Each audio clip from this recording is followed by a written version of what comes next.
भाजपची पैसे वाटण्याची संस्कृती नाही, निलेश राणेंच्या आरोपानंतर प्रवीण दरेकर यांनी हा निशाणा साधलाय। एखाद्या विषयाचा टोकाचा पाठपुरावा करत वेठीस धरणं योग्य नसल्याचंही दरेकर म्हणाले। भारतीय जनता पार्टीची पैसे वाटणे ही संस्कृतीच नाहीये। मला वाटतं निलेशजींनी जास्तीचा वेळ त्यांनी या सगळ्या विषयात घालवला, त्याच्यामुळे त्यांचं मतदानापासून सुद्धा या निवडणुकीपासून सुद्धा लक्ष निश्चितच दूर झालेलं आहे। त्याचा परिणाम सुद्धा निवडणुकीत त्यांना भोगावा लागेल। आपलं काम आहे पोलिसांना सांगा, निवडणूक आयोगाला सांगा, ते त्यांचा निर्णय घेतील, पण एखाद्या विषयाचा टोकाचा पाठपुरावा करत यंत्रणांना वेठीस धरणं सुद्धा योग्य असं मला वाटत नाही। विधान परिषदेच्या मतदानाच्या आधी वैभव नाईक हे शिंदेंना भेटले, नरेश म्हस्के यांनी हा दावा केलाय। वैभव नाईकांनी एकनाथ शिंदेंसोबत बैठक घेतली की नाही ते सांगावं असंही म्हस्के यांनी म्हटलंय। मतदानाच्या दिवशीचं सीसीटीव्ही फुटेज तपासा अशी मागणी सुद्धा नरेश म्हस्के यांनी केली।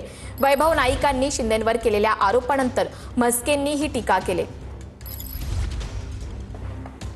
वैभव नाईक नक्की कोणाच्या बाजूचे आहेत, नक्की काय बोलतात?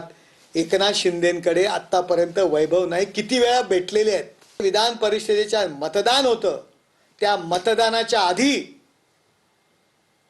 वैभव नाईक एकनाथ शिंदे साहेबांना भेटले होते की नाही, त्यांच्यासोबत बैठक घेतली की नाही, सीसीटीव्ही फुटेज तपासावं, वैभव नाईकांनी त्या ठिकाणी जाहीर करावं।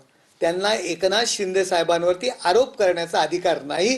जरी ते उभाटात होते तरी एक पाय ते आमच्याकडे होता। वरळी मतदारसंघात जवळपास 6,500 दुबार नाव आहेत असा आरोप सुनील शिंदे यांनी केलाय। माझ्यासह मुलांचीही नावं दुबार मतदार यादीत होती असंही सुनील शिंदे यांनी म्हटलंय। वरळीमध्ये 1100 नावं मृत व्यक्तींची आहेत असा आरोपही सुनील शिंदे यांनी केलाय। हे सगळं दुर्दैव आहे की हे जाणून बुजून केलंय।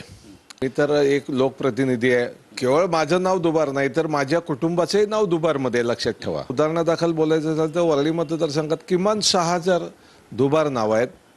जवळजवळ 1100 ही मेलेल्या व्यक्तींची नाव आहेत जी डिलीट व्हायला पाहिजे। ही चूक ही जाणून बुजून केलेली आहे। या चुकीमागे फार मोठे षडयंत्र आहे आणि त्याद्वारे कुठेतरी निवडणूक जिंकता येतील का अशा तऱ्हेची पूर्ण रचना संशय हा मुंबईकरांच्या मनामध्ये बाळगतोय। मुख्यमंत्री देवेंद्र फडणवीस यांच्याकडून भारतीय अंध महिला क्रिकेट संघाची उपकर्णधार आणि महाराष्ट्राची कन्या गंगा कदमची भेट घेण्यात आली। नुकत्याच पार पडलेल्या अंध महिला T20 विश्वचषकात गंगा कदमनं भारताला जेतेपद मिळवून दिले। महाराष्ट्र आणि देशाचं नाव उंचावल्यानं मुख्यमंत्री फडणवीस यांनी तिचा सत्कार केलाय। अकोल्याच्या हिवरखेडमध्ये 7 वर्षीय चिमुकलीच्या अपहरणाचा प्रयत्न फसलाय। मुलीला उचलून नेल्यानंतर युवकांनी पाठलाग करत आरोपीला पकडले। सध्या आरोपी पोलिसांच्या ताब्यात असून त्याला वैद्यकीय तपासणीसाठी पाठवण्यात आले। दरम्यान पीडित मुलीच्या पालकांनी तक्रार नोंदवण्यासाठी हिवरखेड पोलीस ठाण्यामध्ये धाव घेतली।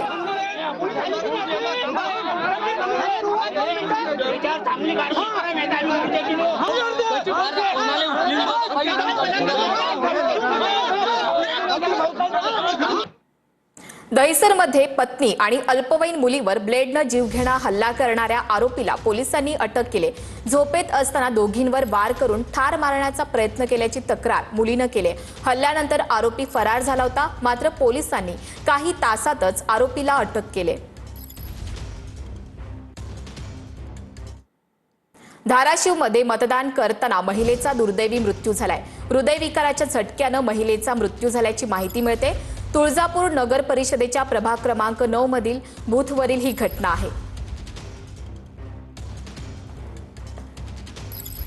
अहिल्यानगरमध्ये बिबट्याच्या हल्ल्यात 70 वर्षीय महिलेचा मृत्यू झालाय। पारनेर तालुक्यातील किन्ही गावाजवळील ही घटना आहे। शेतात काम करत असताना बिबट्यानं या महिलेवर हल्ला केला। किन्ही परिसरात बिबट्यांचे हल्ले वाढल्यानं ग्रामस्थांमध्ये भीतीचं वातावरण आहे।